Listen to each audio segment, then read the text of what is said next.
Dear brothers, good morning, boys. Happy Monday. Big week ahead. Lot to get done. Let's get after it this morning. So, I want to talk about the hope I regained in society last week, which is something to say after some of the craziness that happened last week with the Olympics and all that. But I had a phone call with a young guy up in Maine going to college and was curious about what I did for work and is interested in getting into the same fields. And so I was like, yeah, let's hop on a call. And it took us a few days, but we finally hopped on a FaceTime call. And this dude had written out a bunch of questions, was asking me excellent questions just about what I would have done differently if I went to school today, what's some advice that I would give him on navigating, what he wants to do, what are some of the best books that he can read about it. And then the last question that he asked me was, when you don't want to get up in the morning, when you don't want to work out, when you don't want to stick with your diet, when you just don't want to do what you know needs to be done, what keeps you motivated to do it?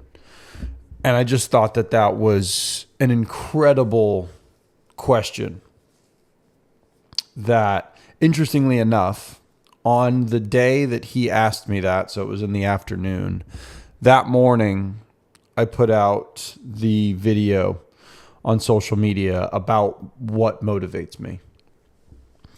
And, you know, it's just one of those things where, as I was talking to him about that, about my old man and wanting to make sure that, you know, some of my biggest motivations in life are around the fact that I want to be healthy.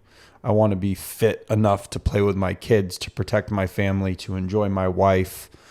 And what really struck me was that, you know, I'm only, 32 years old. I'm talking to this 18-year-old kid. All that matters for each generation of men is that they are passing on knowledge to the next generation of men. And I know recently there's been it's gone out of favor, I guess, if you will, for manliness and to work hard and really all of the good things that we should possess. But that phone call gave me a little bit of hope that there are young men who are seeking structure. They're seeking what it means to do well, how they can work harder, how they can perform better in life. They don't want to be like everybody else that's just doing nothing and not working hard. And so it's vital for the men listening to this who are in that older echelon, if you will. You must pass down what you know to that younger group. They are looking for someone to do it. They might not have dads or brothers or mentors or any of those things. That might be you, because we can't just do it ourselves. This is a community. It's a brotherhood. A brotherhood is made up of young and old. And I think sometimes we get a little bit too much into, I can do it, I can do it, I can do it. And you need to put the ego aside. We can't. We need everybody. And if we want that next generation to succeed, we want our children to succeed, they need to see the men that are above them doing the right things, being willing to talk to them. When I was thinking to myself, when I was 18, there were definitely people that I was trying to reach out to and trying to talk to. And I would always be like, I hope I'm not, impinging on this person's time. And they've got better things to do. They're probably ignoring me. And no, this kid had sent me a few messages and we'd gone back and forth. And I was just, busy during the week with work and life. And I thought to myself, man, I need to get in touch with this kid, because I remember how I felt when I was trying to get a hold of somebody. And I want to make sure that this kid knows that I'm an open book, that he has access to me. If he has questions, shoot me a message, shoot me a text, because knowing that gives that person the idea that what their life is important, what they're trying to do is important. And so it was truly an incredible conversation. I mean, we ranged from what I would do differently about, school, what I would do differently about my profession, how I would approach becoming more manly, how I would approach reading. I gave him 100 books that I think he wrote all of them down. Lord knows he's probably read 3 of them already. It was a great conversation, and I just want this morning for all of you listening that if you are a young cat in this world, you need mentors, you're trying to find mentors. I might not be that mentor, but somebody needs to be. So if you're like, hey, I live here and I'm looking for somebody, or I'm looking for good information, I'm looking for good social media accounts, like that's one of the beauties of this world, is that I can do this podcast in the morning and people can listen to it all over the world. And so you don't have to have people that live directly with you all the time to be getting advice from. Although you need a tight-knit group of friends. You need to find good men in your area that you can have in-person fellowship with. It matters. And I think we miss that sometimes. But if you're listening to this and you're like, I just need good information on that, send me a message. I'll send you whatever resources I can find, or I'll connect you with somebody else.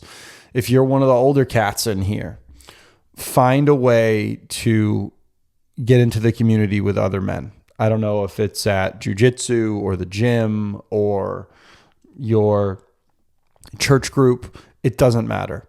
But find a way to get involved with this next generation of men, because they're hungry. They really are. They're looking for someone to give them some guidance.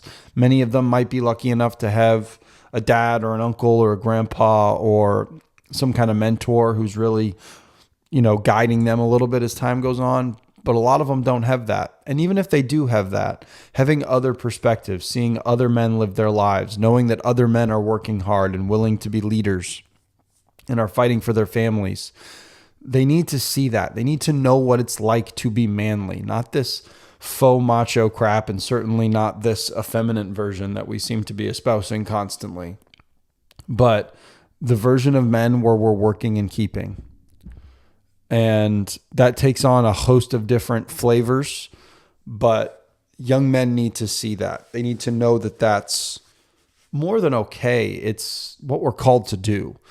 And the more that they see that, the better our society ends up becoming, because you have good, strong leaders in places they need to be, which is at home with their families first and foremost, and then out in their communities. Hopefully that was not a convoluted way of getting around to the point of we need to mentor young people. That conversation that I had gave me a lot of hope that there are young men who are seeking that kind of change in their life. And I think it's important for us to foster that as much as is possible on this beautiful Monday. Allergies are whooping my ass this morning. My eyes are all itchy. My nose is itchy. I probably sound nasally and crappy. And yet you still listened to my little 10-minute rant. I love it. I appreciate all of you very much. Thank you for listening to this show, watching this show. I know there's plenty of other places you could be, but like I've said before, if this impacts one man positively, I've done my job, and it literally impacts me positively every day. That's it, boys.